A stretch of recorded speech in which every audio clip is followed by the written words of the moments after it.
Hello, everybody, and welcome to another bonus episode of the Headspace Podcast, the show where we go through new-ish albums, track by track, giving thoughts and impressions on each and every song, and that's basically the point of what we do here. So my name is Holden Stefan Roy, or HSR, and I'll be giving you my thoughts today. I'm off for a couple of weeks, so I had some time to really dig in and get through this 4-piece of K-Rino, and this is the second piece of that 4-piece as we are talking about the album Then and Now. So that's what's going to be happening today, and for those of you who want to skip the intro bit, feel free to check the description of the video where you'll see a full itinerary of the episode and when I'll be talking about each song. I went through, just before we begin, I did just want to let you know that there's a good chance, if you didn't catch my last one on the part 1, that you're a bigger K-Rino fan than I am, or that you know a lot more about K-Rino than I do, as I'm a relatively newer fan.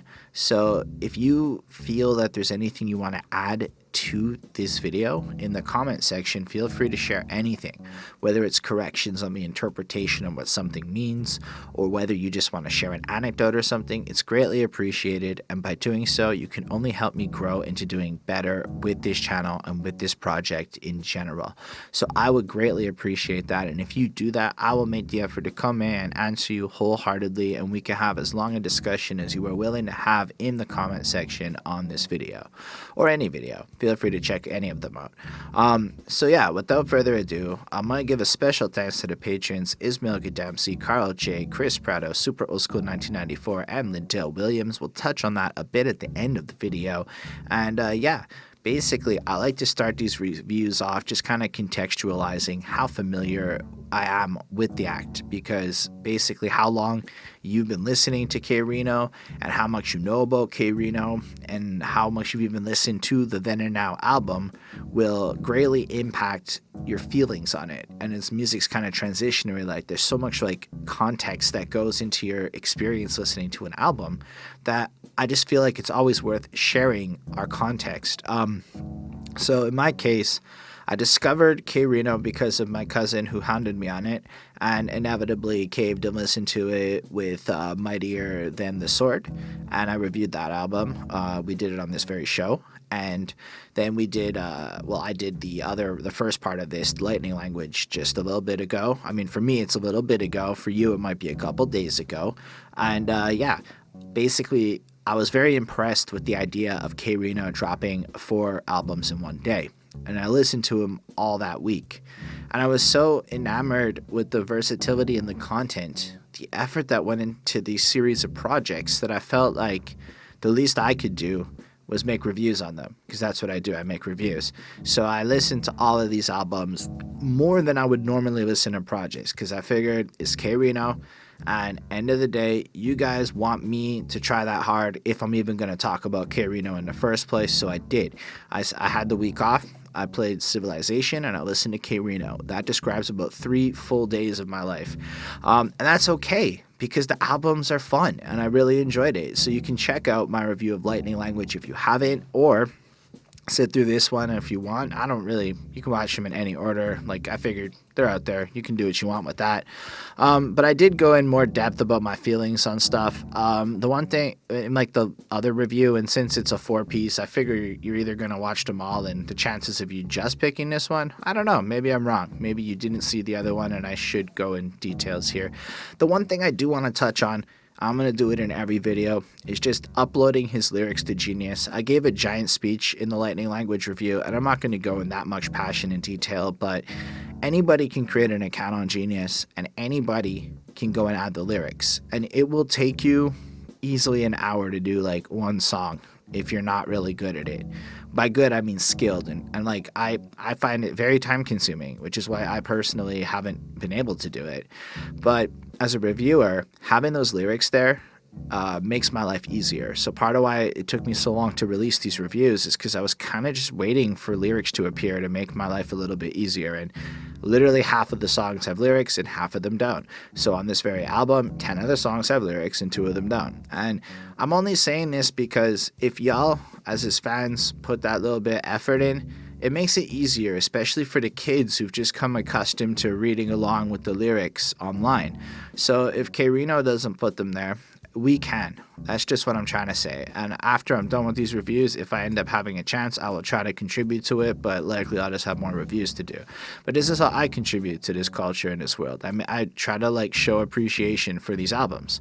And I'm just trying to give a suggestion to everybody because I want to see K-Rino get more love, and I think this is a good way that we can all help him. And then we can all take time to annotate his lyrics and show like what they're about and everything like that. I don't know. It's just a thought for everybody out there to just consider. This album is called Then and Now, and it's cool because you look at the cover and it's kind of old-timey, and it's just like these pictures all like collaged together, like a history of like K-Rino and just significant people. I don't really know everybody in it, but I feel like rich history and passion coming from that cover. I believe all of the pictures are inside of the shape of Texas, which makes sense. And I think that's really cool. It's again a really like what I felt about the Lightning Language cover was that it would make a really good patch that you could like stick on a jacket or something.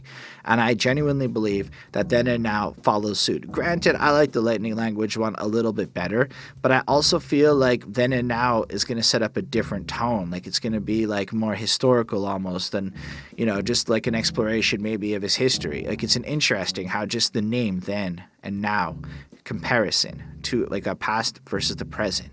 That's like a premise for this entire project. I mean, going into it. Whereas Lightning Language is like strong, witty, this and that. Like it gives you a different premise. So I think that's really interesting, especially because they're all part of a greater package. And there is at least one Easter egg that seems to link these albums together. Anyway, let's get into it because there are 12 songs to talk about, and the first one is called My Day Ones. Down with me if this rap thing play out tomorrow. They'll roll up with you when it's time. I suppose it's a really apt way to start this project with like a salutations to all of the people who've been with him since day one. So like that chorus is just fun. It's one of the nicest hooks, I would say, on the entire four-piece. Just like, this is for my day ones, these my people that been rocking with me. If I had some paper or I made none, you know, it's just like, it's got this hook to it. And when you really spit that, it doesn't matter who you are. I think we all kind of feel that sentiment, you know, like any kind of success in your life, it's the same kind of feeling, you know. When it comes to friends, the tougher the better, get in trouble, struggle or bubble, together madness, whatever. And just the idea of having a squad of people that you just always have your back and shit. It's almost like the dream. And the fact that K-Rino starts this album, this Then and Now, going with the then, which is his day ones, it just shows his priorities.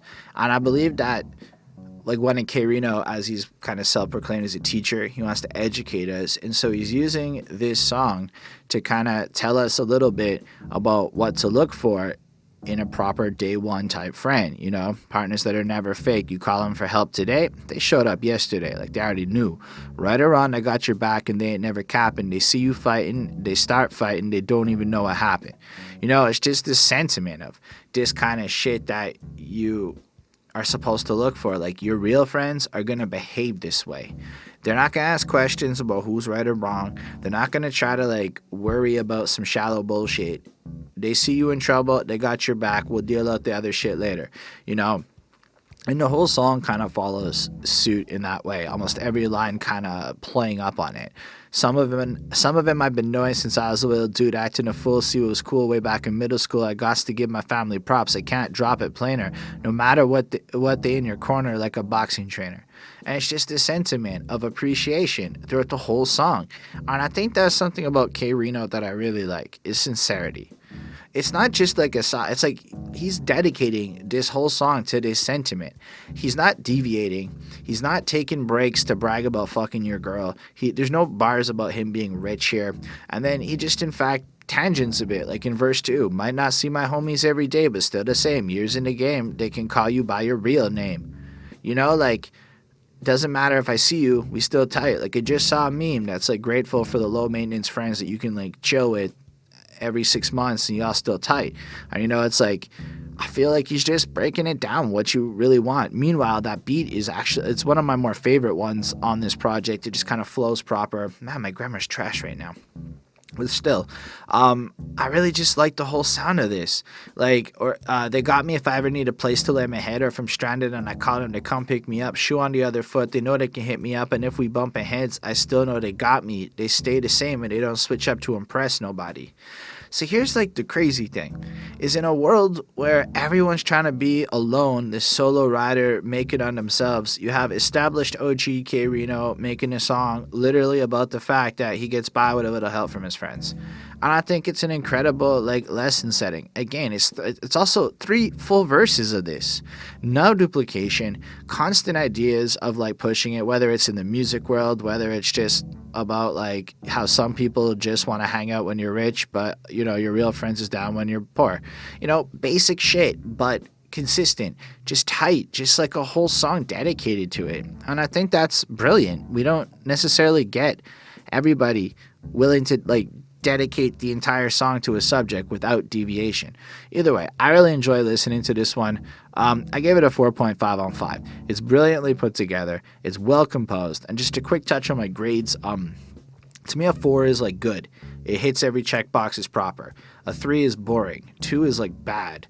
1 is like, this is a piece of shit. So most of what I end up reviewing is what I consider to be good or better. So most of my grades are above 4. So like a 4.5 is where we're getting into good. Like, this is fantastic. Like, I will never hear this song and be like, this is bad. I might not always be in the mood to listen to this song, but there is a time and a place for this track, and I really appreciate that. And I really appreciate that as you go throughout these all 4 of these albums, there's almost like a song for any kind of mood you could possibly have. So yeah, it's really cool. But just in case you wondered if K-Rino really has imagination, we should really talk about the follow-up session. Made do over that period of time. Plus, I'm sure you had cases more serious. All right, so I did my due diligence for this one, and I went back and I listened to the original therapy session song from like 2008 or 9 or whatever, where he goes through the whole thing and he's in like a bad place and he pulls the gun on the dude. That was really cool. I really liked it, but I felt like it was apt because it kind of adds this context, because, you know, he walks in and the therapist person, who again is played by K-Rino, of course, he doesn't need a feature. He just does different voices for different characters, which is crazy. Like, it's just crazy. Like, if you can play all the parts on your album, you can basically write whatever the fuck you want, which is kind of cool. Anyway, so it just is so conversational. Like, Mr. K, wow, didn't expect to see you here. I know. Your follow-up session with me was scheduled years ago. I tried calling a few times. It made me wonder. And then he's like, yeah, I know. I ignored your phone calls and changed my number. And the whole song kind of flows like this. And it starts off with, like, K-Rino describing, look, you were too expensive. I had to do some soul-searching shit. And then it, like, kind of like turns up and he's like, I got woman problems, these problems, that problems, and it's just like, damn, this is like really, really interesting to listen to. And then he's still kind of like describing some shit, and then he says something really interesting. Actually, it's right after. It's like, I had woman problems, money problems, professional struggles, plus spiritual internal warfare. I was in trouble. Honestly, it's just like you want to kind of go like that at the same time he's bouncing off of that, which is a weird juxtaposition of feelings, but the beat kind of turns up in that kind of way. But then he goes, are you still making music? And then K-Rino goes, well, yeah, I'm still trying. How's it going? Lots of people listening, not too many buying. I felt so guilty, for real. Like, because I didn't buy it. And I will when I can afford it one day, when money's working. But in the meantime, I'm not in that place where I could drop $75 American to ship that shit to Canada and whatnot. Sorry, it's just truth. So I listened and I made this review, and that's my contribution for now. But he goes, like, his last album probably sold 500 units, and then I like really felt like even worse, because, you know, maybe one album I could have copped or whatever, but it's like, the truth is, like, K-Rino's really good, and like the fact that he's still doing it and that he's making this honestly proactive Big Brother K-Rino positive fucking experience in general, how he actually is able to just be so honest and blunt with us in this way. Like, he's telling us the truth on how he feels, you know, but does it in such a creative way where it's not like he's whining. It's like he's telling us a story, and he just kind of drops in facts about things that are frustrating him. And I find that really inspirational. in my opinion. Just his honesty and his willingness to be like that with us. Anyway, then he starts talking about being frustrated, and all of a sudden it's like people, the shrink is like, well, I'm aggressive too, and my woman left me, and he starts tripping out, and then he tries to proposition to K-Rino to like perform a hit or to help him perform a hit, and then the K-Rino's like, are you fucking kidding me? Get this guy out of here. The woman's like, I just work here, I don't deal with the therapy sessions. And it's like, you know what, fuck that, I'm out, and you owe me $5,000 to keep this session confidential. And then it just ends with him kind of complaining you can't get the kid or whatever. And I just sat there and I was like, holy fuck, this is a really, really, really cool like song. Like, he expresses his growth as an individual because he has like this, and the fact that he can tie it into a song from like 10 years ago and just bring it back like that is really cool. Not to say that it's the most unique idea, but it's really cool that he did. And the fact that he did it and had like, it's almost like he filled us in on a decade's worth of growth in like 3 verses or 1 verse with this conversation. And it's just so, and then at the end of the day, he just pimps the situation and makes some money, shows he's still a G and shit, but it's just, I don't know. I really, really enjoyed it. It just caught me off guard, I can say. And the creativity. I said it in the last review, and I'll say it again now. K-Rino might have the most imagination I've ever seen in a rapper. Like, the most imagination. And this is kind of proof to it. This is so well put together. I had to give it a 5. It blew my fucking mind. Very enjoyable to listen to. I would recommend this. And the beat's sick. It's one of the nicer ones, too. I feel like it's really cool. So, next one on this project is Can't Get It Off.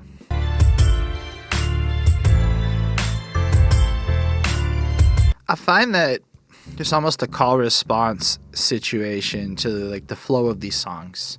So in the last track, we have K-Rino being in a position of, let's say, emotional strength. He goes to see the shrink, maybe check in with them, realizes the shrink's fucked up, and he positions himself as like a superior, emotionally stable person. But in the next track, he flips the tempo and tone on us, and now we have a K-Rino who's broken and struggling, just he feels the weight of heavy anxiety and like darkness. I just interpreted it like that, like hanging over him. Like literally, I got a cloud floating over me. Lately I've been noticing my total vibe and energy ain't where it's supposed to be. Always in a dry mood. Can't seem to recapture my stride, dude, no matter how many times I try to. I once felt similar. I don't want to do nothing but shoot ball, come home and listen to the minister. The skies look sinister. It's like I'm inside of a storm with the calm sitting outside the perimeter. Anxieties, I can't release them. Yeah, he does say anxieties. Still, my point is like, he just paints this picture of like feeling trapped, of feeling sad, of feeling kind of like I've related to this. Everything he's writing about here is some shit that I've lived through, you know?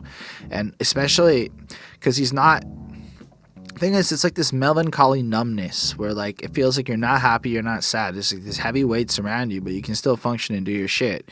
And I feel like you really see that in the second verse. Now my spirit ain't broken, just not a lot of words spoken. I'm walking around going through the motions, nighttime approaching. I'm overdosing on pieces. It soaks and silences my close friend. I'm blocking out the deep hurt. Wish I could put my life in reverse because I'm wearing regret like a t-shirt. I don't relate as much to the regret part, but the overall sentiment I can totally get. It's like you end up being in these ruts. Like, he makes these albums, he puts it out, maybe the results aren't necessarily coming in, and he can just think back on all of the mistakes, the choices, everything that like kind of put him into the position he's in. But still, you have it from a place where it's like he's doing all of the right things. He's trying so hard, and he's listening to quote unquote all the good advice that you're supposed to be doing. But fundamentally, there's nowhere to put the blame, and the blame in and of itself is kind of useless. It's just like 100-pound weight strapped to you. You know, you can't run, you can't walk it off, you can't get it off. Straight jack and feet shackled with duct tape covering your mouth. He's just trying to be a grown man. I feel like it's just so powerful because it's human. And it's like, if you're going to have literally the next professor, the wordsmith, the greatest lyricist, K-Rino, I mean, he feels like a human. It's so cool to see somebody who's clearly got some kind of like game to his life per se. Not saying he's a criminal or anything, but he's skilled. He's OG in the way he thinks. He's good with the hood. He's seen some shit. But like, to have him as like an older man just expressing some honest shit, even though my shit's together, I'm still struggling to keep my shit together. I mean, I feel like that so often. I mean, I podcast, I work, I do all of these different things, but like, everything's so slow, and it's like, I'm gonna put this out, and the truth is, maybe it gets a couple hundred views. Well, is it worth it? I mean, I think it's worth it because I really appreciated absorbing this knowledge and wisdom through the music. But at the same time, if he has all of these culminating feelings put together, you still kind of can end up a little bit jaded. You might end up saying shit like it's coming off kind of hateful, but do I really want to share what I built up with somebody who ain't grateful? I get you, Nat, man. It's like, I really do. I mean, I'm not K-Rino. I'm not successful like him. I'm not cool like him. But I am trying to become more like him. And so maybe some of the darker feelings he goes through, just to see it out there, it makes me, somebody who might feel some of these same darker things, feel like I can connect. And I feel like that's fundamentally one of the most important parts of music, is to make honest, connectable shit. And that's what I look for in it. So hearing this felt uplifting for me because I felt like I could just relate to K-Rino, and everything I hear about him just makes me feel more like that. So I give this a 4.75 because it's great. The beats are right. I feel like the beats are consistent. They're very much in a similar tempo most often. I don't find there's like a crazy level of diversity. Like, he's got that style, and there's a lot of ways you can flip that style, but he stays in that lane and he owns that lane. And that's what I would say about that. So it's hard for me to add to anything about the beats. I'm already terrible at that side of things. But that's okay. Like DJ Khaled said, we got another one. Call, ma'am, your son is dead. The officers know the truth, but they won't admit it. Investigation I mean, right from the piano chords, the dun, dun, dun. You knew it was going to be a sad one. You knew it was going to be heavy shit. I'm not trying to be condescending. I'm just saying, you just knew it from that second. And then see, they got another one. Say, at what point we're going to come to grips with the fact that we are targets out here, man.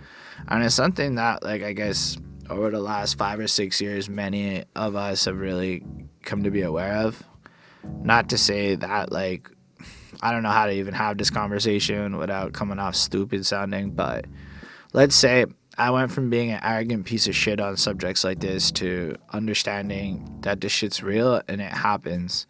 And one of my proofs to the pudding and is the idea that on every single rap album from pretty much every single city, I mean, there's obviously exceptions, but nearly every rapper has this song or some version of this song. Every album, every year, every city for like 40 years. I mean, maybe I'm in a weird position where I've reviewed like 300 rap albums now, so I have this odd metric that I've found, but you can't avoid the subject. And if every rapper in every city is saying it, like, come on, before the internet, like, this can't just be some conspiracy, you know? So songs like this are really important from a sociological data perspective, because if somebody were to track this in an official government capacity, maybe we'd have some interesting metrics on police brutality that nobody cares about. Anyway, that's just another random thought. It's not really related to the song. I mean, it is, but like, I mean, another victim of the racist police department. No gun, no weapon. This beast is heartless. You the peacekeeper. Blacks on the streets is cautious because we know that they never wanted peace to start with. And like, I know a girl whose arm was broken by the Montreal police, and she's dealing with court shit. So I don't want to talk too much about that situation, but like, when people, like, I mean, I know somebody personally who is impacted by a situation like this over the dumbest of circumstances. It's just whack, you know? Those in denial say it's media's concoction, protesting is an option, but really why bother? Another son or daughter done lost their father. They never really reveal why the officers will lie. We give it a real try, comply, you still die. And it's just like, it's all true. You know, it really is. I mean, we just keep seeing it. I know Bonnie and I will really care, and we make the effort to watch it and not be numb and whatever, but then you just still feel like, what the fuck can I do except talk about it maybe in a podcast, and maybe that means something to somebody, or maybe it doesn't. But hearing this song really hit me in the feels because it's so blunt, but it's also the sadness and heaviness in his tone. This is a man who is past rage. Rage is something he probably, I mean, I'm not saying there's no rage, but the lack of rage in this song, just the cold, raw, this is what it is. You know, like, I really feel like it makes the message that much more powerful. He's very clear. It's slower. I mean, it's just shit. Like, what child could see a parent get shot down flat? They could live to be 90 and wouldn't get over that. And it's true. Like, just the scarring of it. Like, I mean, in another track on the last one, he's like, you know, a kid 5 seeing a body and shit. And it's like, I appreciate songs like this because they've opened my eyes. I mean, you can't deny the situation when you keep seeing the evidence, is I guess what I'm trying to say. I mean, the chorus is just beautiful. It's the same old song. And it just sings it out. Another one is gone, gone, gone. Family left alone, lone, lone. It's a really sad and heavy song talking about some real shit with a lot of honesty and compassion, which is something I don't think we see a whole world of. I give it a 4.5 on 5, mostly because he has like better versions of this song, and like as a song, I give it a 4.5 on 5. But as a message, it really hit me in the feels, and I can't deny that. So good on you, K-Rino. You're really educating, and I find that cool. The next track is Bass Reeves. To start fights like Fortnite, you better can talk right. My coldest writings gave a block of ice frostbite. I think I had something in my beard. Now the camera's good. You can like see shit. Thanks, patrons, for the good camera upgrade. Bass Reeves is a funny one. It starts off at like this poetry evening. This next guy is about 150 something years old. I like how he admires age. I like how he uses age and wisdom as like a complimentary point. Like being old is cool to K-Rino. And I agree with him. I don't know why we hate age the way we do. We all love youth so much, but honestly, I have more fun at 31 than I ever did at 21. Anyway, so he introduces Bass Reeves. He wants to spit a piece, and then, I mean, it's basically just like all the other K-Rino braggadocious songs I've heard so far. I wrote songs for days till my forearm wouldn't raise, so I tilted my head and let the words pour onto the page. I don't care if I hit the flow right. See, you're a man who stands with no signs of a chance to see me live. You gotta put me 3 lifetimes in advance, or to see me live. Sorry, and it just goes on from there. It's just consistently fun. I track and catch thieves. I'm Bass Reeves. I laugh when the trash MCs get mad and ask me to leave. I slap most of your team and laugh at the remainder. Put a gallon of liquid in a half-gallon container. Lots of impossible shits. Lots of, like, almost oxymoronic linguistic statements. Fun rhymes. Imaginative, just out of nowhere shit. K-Rino is able to... the first time you hear it, you're like, I don't even know what the fuck he's going to say next.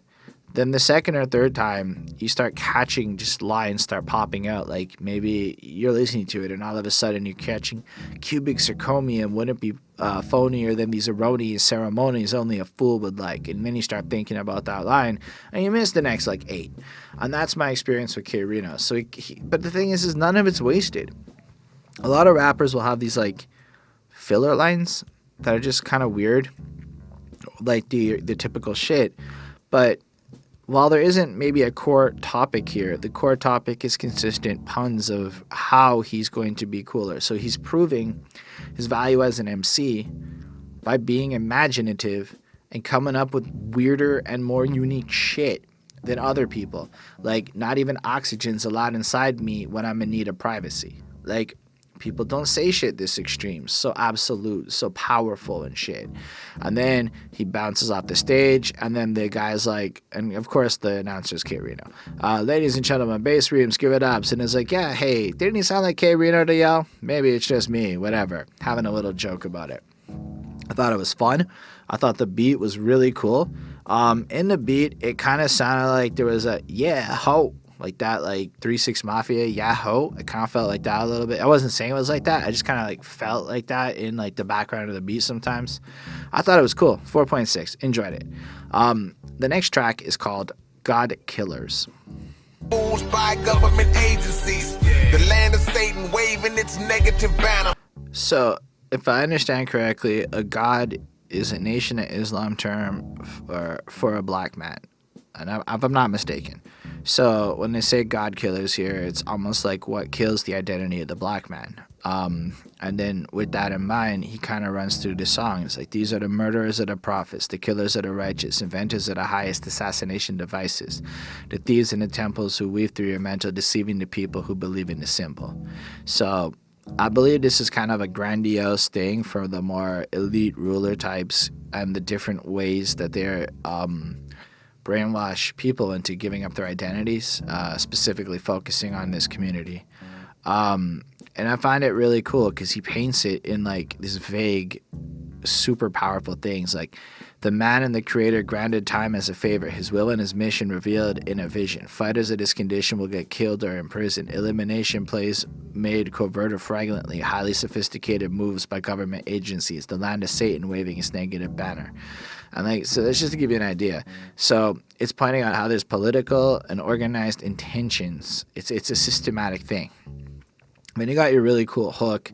It's like darker and demonier. All these demons making war with us, evil murderers and blood spillers, the low rejected and the hard livers, which I thought was interesting because it just made me picture alcohol, right? Like alcohol's really prevalent, and especially in poorer communities. I mean, I stopped drinking like at all. I don't think I'm ever gonna drink again. I hope I don't, because it's just terrible. I hate it. Other things are fun, like certain smelly stuff that you're not supposed to admit if you live in Canada that you're doing. But that shit's cool for me, but like alcohol not. But then I really like the other part. No one sees this. How come we get taken out in that like response with the kind of ad-lib kind of no one sees no one. It just kind of really adds this haunting feel to it. And then it just kind of questions it, like, how do you do it, you know? And if you fight back, they'll take you out.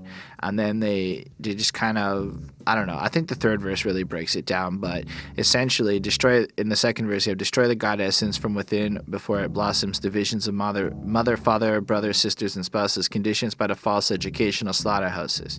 So it's just, again, kind of like drilling in, like questioning it from a top level, how do you do it? And then it really drills it in with the third verse, but they did it with birth control to drugs to block the babies. That's an interesting thought. I mean, I don't know anything about birth control conspiracies. I have never, ever considered that birth control is a mechanism to stop people from breeding as a negative before. So I have to look into that. But just the idea that it's something to think about is cool. Then they murdered the herbalist Dr. Sabi. I remember seeing people talk about that, but I don't know shit enough about it to comment on it. But I know enough to know what that is. He was apparently cured cancer and shit like that with herbs, and then mysteriously died. They did it with prison, false history, and addiction. Just that sentence, that's like so much. They change history to brainwash you, give you drugs, and then imprison you for slavery, because prison has this giant modern day slavery. I think it's the 13th Amendment. I don't remember which one. I'm a Canadian. But I know that American prison systems can force you to do whatever the fuck they want. I think he just like spins it in, and he drives home the point. But ultimately, they want you to hate yourself. And everything, from the music, from the movies, from everything. Like sometimes, and this might just be as an outsider watching it, but when I watch reality TV of any kind, it's pretty trash.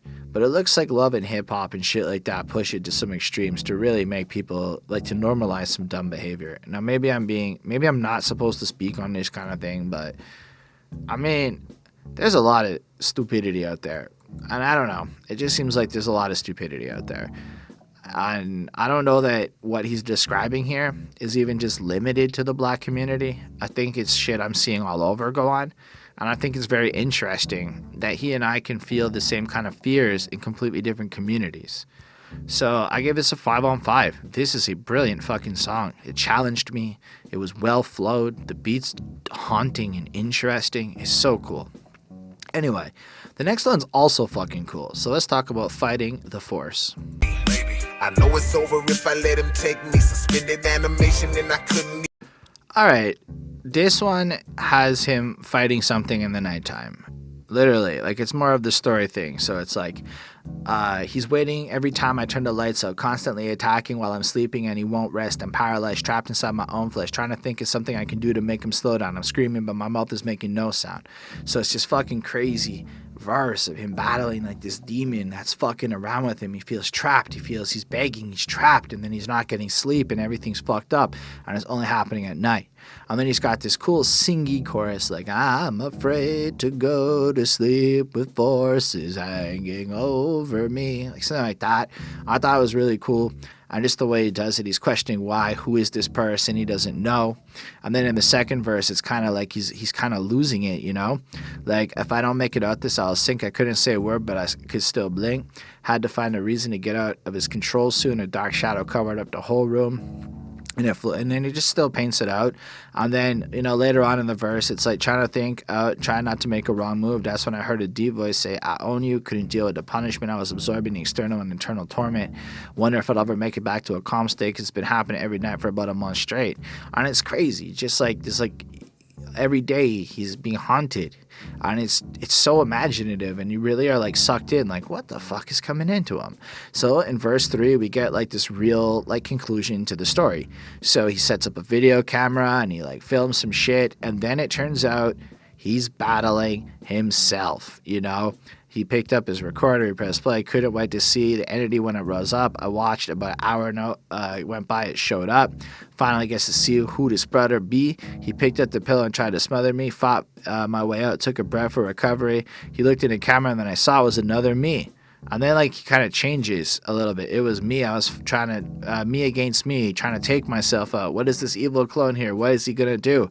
And then we're listening to all of this as it builds up to the last part where he's like, if you want to unlock, it turns out that this is the righteous side of him. You chose to go a lower route, so I came every night to fight your wickedness and choke it out. If you want me to unlock the greatness, I'd be glad to. I just need you to submit and let me kill the bad you. And I'm like, damn, that is like this cool parable for like how God would work or for how any other situation is. And it felt so parabolic in nature. And I'm like, did K-Rino really get me like that? Got me all sucked into the story, expecting this demon thing. And it turns out the demon thing is actually just like this good force that's strangling out the demon in him. And that this battle is probably something that many of us are facing. So maybe if you're battling some kind of demon, he's trying to say like, maybe you should consider that, because maybe it's battling the bad in you and you need to be open to it. Fucking cool song. Like, this is how you approach subject matter like this, with crazy stories, imaginative shit, and like actually doing something interesting with it. I can't say, I mean, I've heard songs that kind of do shit like this, but I haven't heard this one before. This is a fresh take on this to me, so I really enjoyed it, and it just blew my mind. Like, I would listen to this again. Everything about it's really fucking cool and interesting.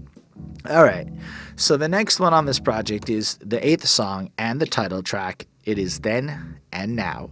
So for some reason, it says that Point Blank and Ice Lord are featured on this track on Spotify, so I'm sitting here trying to figure out where the fuck they are. No, they're not featured on this one. That was just some error. And unfortunately for K-Rino, you can't really fix that error without pulling the album and reposting it, which would literally cost him money, and it would take away like all the cool points. But it has like bigger repercussions, so everywhere you posted this link, you have to go back and update it. It's a big fucking nightmare. So I guess on Spotify, Point Blank and Ice Lord are going to be credited on the wrong song. That's okay. This is a cool track. It's kind of, you know, a similar like overall sound, hip-hoppy type shit. I don't know what it is. Boom bap. I don't really know how to fucking describe this shit. I'm going to learn more about beats this year. But the overall content was super interesting.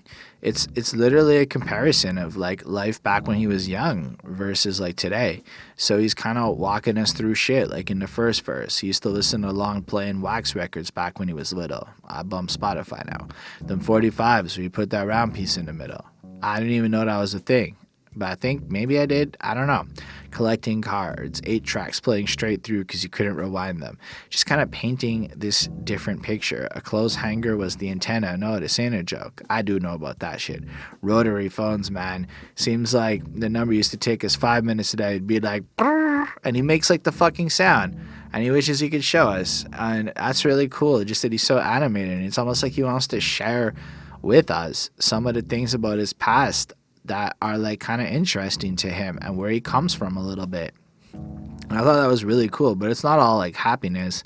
Getting poked by loose springs coming out your mattress, wearing them tough skinned jeans with them thick knee patches, And then the chorus kicks in, and I think it's another good one, like a more singier tone. Like years pass and the planets keep spinning round. A last change when I think about then and now. I love the past and the present, and I mean it, y'all. I'm glad I've been here long enough where I've seen it all. And I think that's amazing. To have this guy who can appreciate all of the new in this present world is so rare. Old people suck at this shit. Like, so many old people just complain about the past, the glory days, the blah, blah, blah. But, like, there is so much amazing shit from the past that I do think a simpler time is dope, as I am in the middle of, like, the old and the young. But at the same time, being able to appreciate what the world is becoming is also dope. Like summer days, no air condition, boss fighting in the window, and if you was driving and your beeper started beeping like that, you pulled over, you used a payphone. Like you need to have a pen to write down a girl's number, If you had a Atari, you was cool. DJs played records and shit. Encyclopedias was Google searches. If he had the net, he would get straight A's. And it's really cool to like just kind of hear this guy walk us through like memory lane, just thinking about where he comes from. But then ending it, evolution, good or bad. I understand that trend because I'm not even the same person I was back then. So, and then it's like to go ahead and not just make it the regular song, to make the point of the song being that evolution is just part of all of us. You can want to go back to like another day, but you're not that person. If any one of us was put back 20 years ago as we are today, we'd fucking hate it.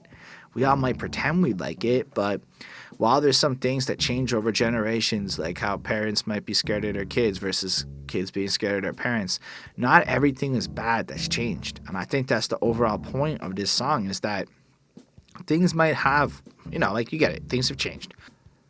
I really admire what this song is. I really appreciated it. I like just little lessons, like your homie had a busted up car, you'd still ride in it. Like people seem to be humbler and cooler back then.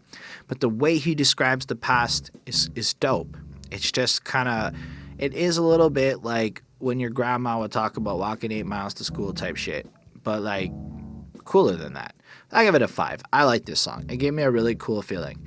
The next one is Murder in the Booth. It's murder in the booth. It's murder in the booth. I'm the killer that's on the loose. That chorus is fun. It's murder in the booth. It's murder in the booth. I'm a killer on the loose. Killer that's on the loose. It's a good chorus. Has a fun feel to it. We are definitely back on the more flossing, braggadocious nature. I'll be honest, this beat, sometimes I listen to it and I'm really feeling it, and sometimes I listen to it and I'm not really feeling it. So I had a bit of a mixed emotion towards the instrumental of this track. The lyrics, it's going to be good. It's going to be like, again, I can make the comments. It's not attacking anyone in particular. It's not particularly negative towards anyone. I don't know if I've said that on this review yet. It's just straight flossing with creativity.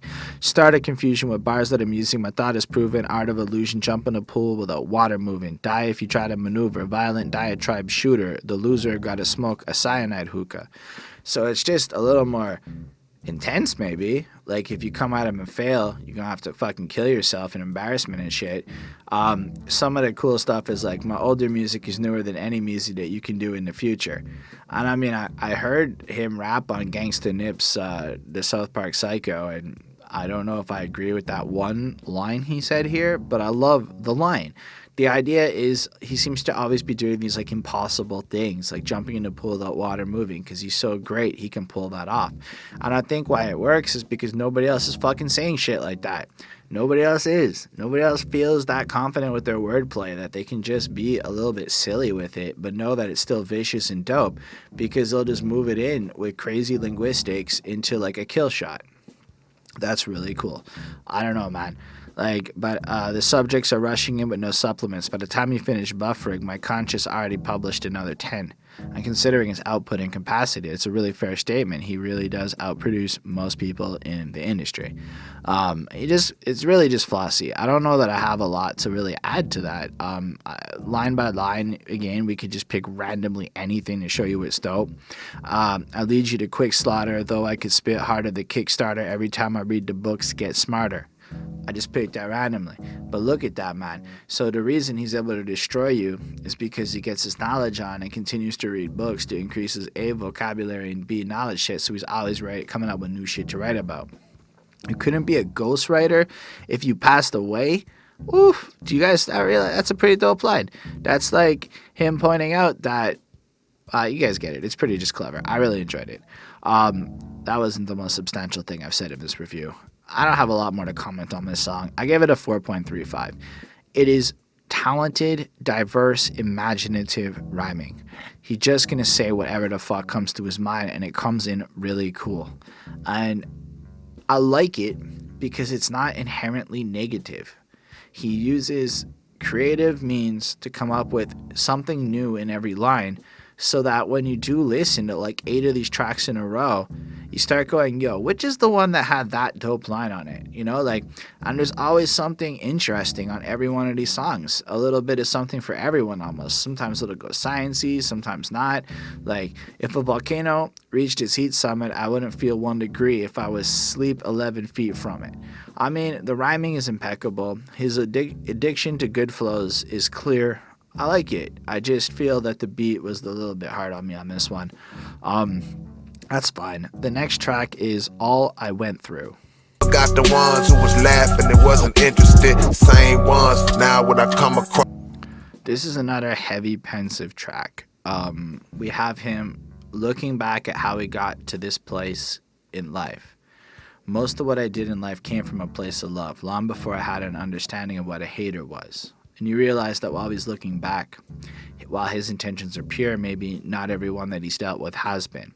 Took some hits. Glad I went through it because it's the way you learn. Funny how those mentalities change up when the tables turn. So now that he's clearly popped a little bit and his status in life is changed, the way people interact with him has clearly changed. Like, said they're riding with you, but they treat you like you crashed on me. Said they're riding with you, but ain't pitching in no gas money.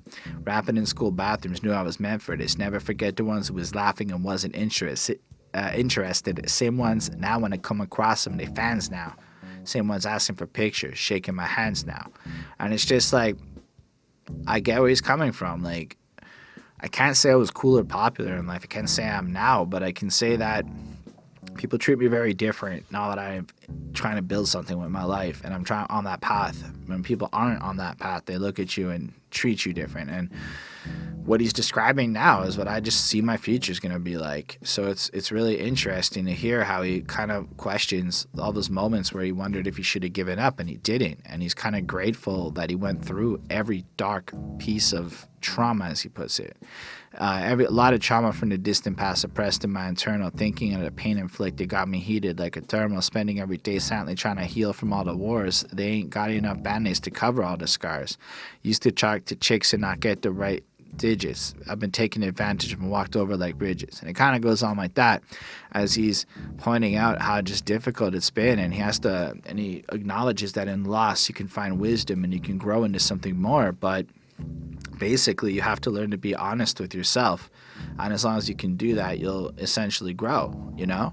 And the third verse, what you did in the past doesn't have to be your life's definition. When I look at people, I see them and not their condition. Stop telling people to let it go because it's old.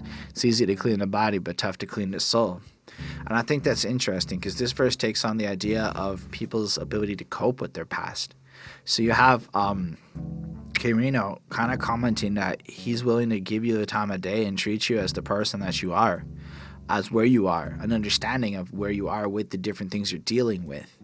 And a lot of people are just, bro, get over it. If you go back to his bike, he brought up his bike in the therapy song. I completely forgot to mention it, but I mentioned an Easter egg, and in the therapy song, he actually mentions how somebody stole his bike the other day, which I thought was fucking great.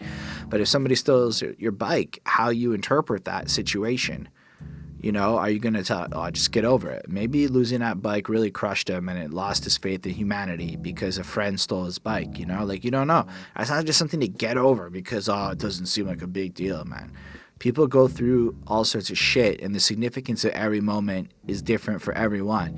And a lot of people are mad because their humor is being taken away and things like that, when really it's just a lot of people don't understand the consequences of the actions.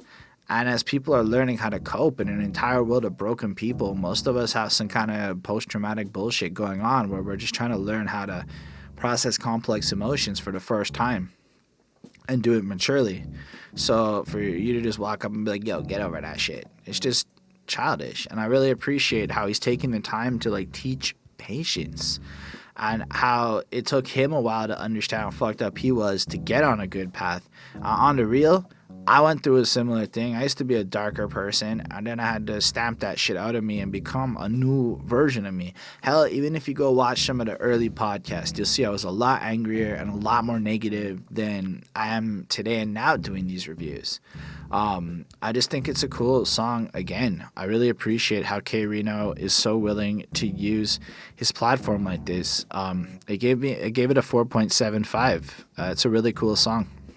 The next one on this project actually does feature Point Blank and Ice Lord, and we're going to be talking about I Stay Working. Harder now than I did back in my 20s. I stay working. So here's the thing. The lyrics to this song are not actually available on the internet for me to quote so sufficiently. So and the same thing for the next song. So I did what I could. I took notes, I listened to the track, and you're gonna get a slightly condensed version for the ones that know lyrics up. But basically, this is about grinding. How honestly, it seems like at a later point in his life, he seems to be grinding harder. So some lines I thought stuck up was, K done raised up at least 2 generations. My plate is full, stacked up, unlimited worth. I'm asking for seconds. I ain't even finished firsts. And I thought that was cool because it just shows the level of hunger and passion and drive in him. And considering he's an older dude, many people feel like it's like as you get older, it's like, oh shit, I guess I'll get the easy street and chill. But no, K-Rino's like, I work harder now than I did in my 20s. It's like, this is the grind. This is what he's doing. This is what his life is. And this is like, I guess the fact that he's able to back it up with the level of production. I mean, since my channel's been up, he's put out like fucking 6 or 7 projects. So it's not like he's lying.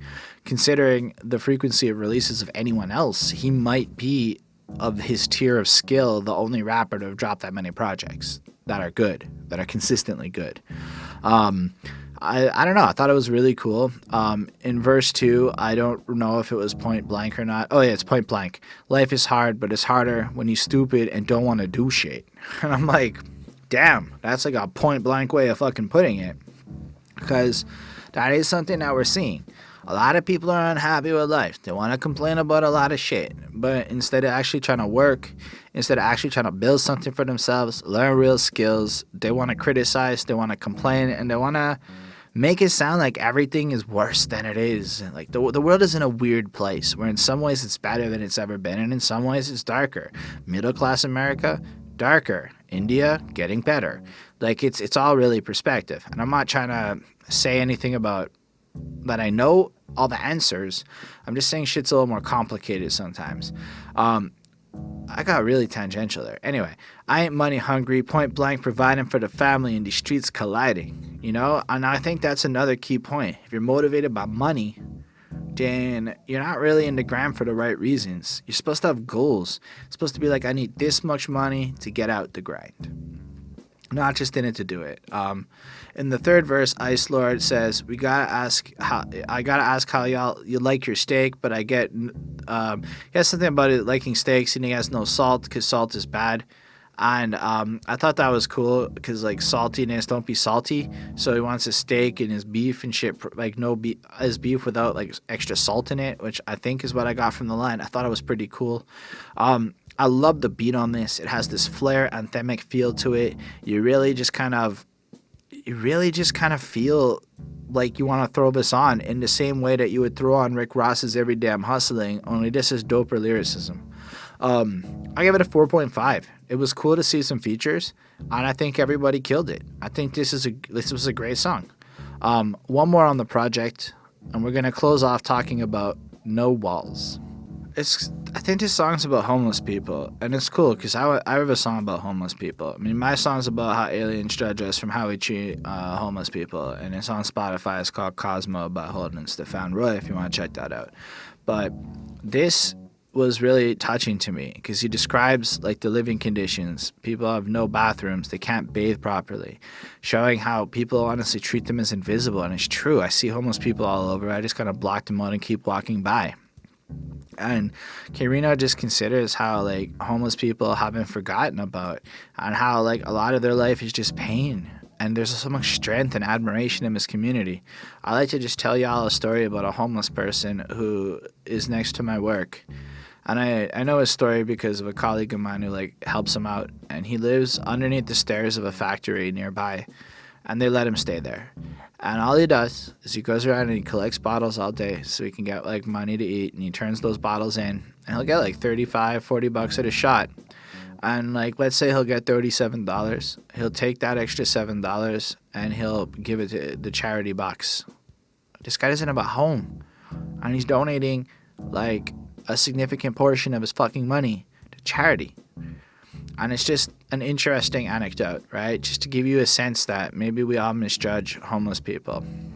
That chorus of no roof, no walls, no room, no halls. Like, you know, it's real. Like, I mean, I'm in my apartment right now recording this with all sorts of nice shit in here, I guess, you know, gear, and I could make podcasts, and that's nice. It really is. It's pleasant. It's something I very much appreciate and thank God for.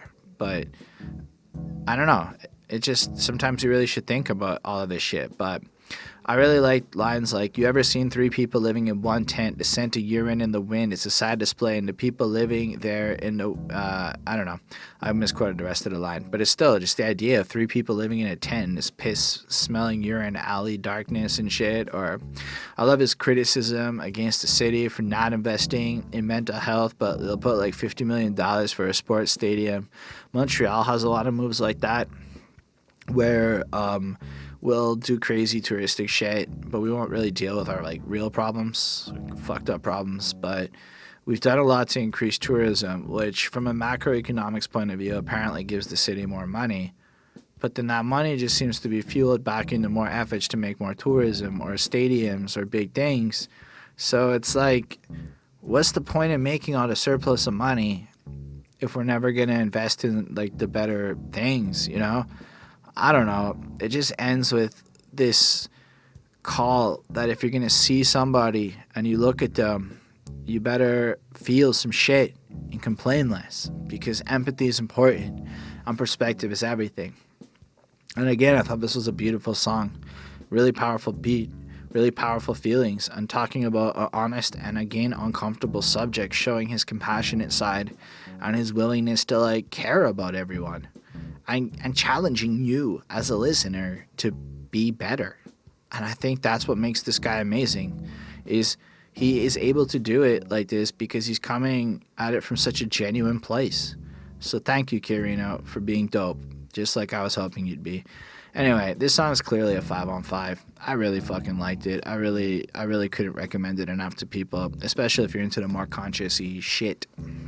Anyway, that's the end of this review. I gave Lightning Language a 4.7, and I did say there would be a better project for sure. 4.741. This is a brilliant album. Consistently good, diverse, the two projects next to each other. Oof, it's like already we are at, 21 songs of different subject matter and crazy bars for days, with still 2 projects left to go. I mean, this is quality rap music. The writing is impeccable. The production is excellent, and he sounds great over every beat that he picked. It's really cool. I still want to hear him do some trap flows. Still want to hear him be like, walking the boom in the cupboard. I want to see him do it. Tell your Sorcerer's Stone stories through like fucking trap. I would just love to hear it. And if he has that, please tell me in the comments. I would love to hear it. Anyway, I'm excited to go into the next 2 albums, and those will be coming out shortly. And yeah, I hope you enjoyed this. Feel free to let me know in the comments your thoughts on anything I said, anything about this project. Let's have a conversation about K-Rino. I promise we're small enough a channel that if you like comment, I'm going to answer you, because I love those comments. You'll help me grow. And then maybe by the time I record the next one, it's not even true. This one won't even be out by the time I've recorded the rest of the 4-piece. Still, that's not the point. The first one will be out. Your comments are helpful is what I'm trying to convey. Special thanks to the patrons Ismail Gadamsi, Chris Prado, Super School 1994, Carl J. and Lindell Williams. These people are amazing. They have helped us. They give us spiritual inspiration. The fact that they're willing to back us up like this is just incredible. They helped us get a new camera, so that little piece of fluff was so visible for you in my beard earlier. Because of that, they get to force our hands. Every couple of weeks, we do a review pick from one of the patrons. So no matter what it is, they choose it. It could be your album. It could be your buddy's album. So if you want to check that out, you can. Get access to content early. We have Discords now, a public one in the description, but a private one for the patrons. I don't know what to do with Discord, so you can tell me how that's supposed to work too if you want. Anyway, if you want to help us grow, get to the next level, that would be dope of you. Otherwise, if you want to hit that subscribe button, that like button, that comments and shit, it'll help us grow. I dropped a project recently. The link to that's down in the description of the video. You can check that out and let me know what you think. All the songs are actually on this channel. I put it nice and convenient at the top if you do click on the channel. Yeah, thank you for being here. I look forward to going through the next 2 albums, and I'll get those out as soon as I can. Thanks. Bye.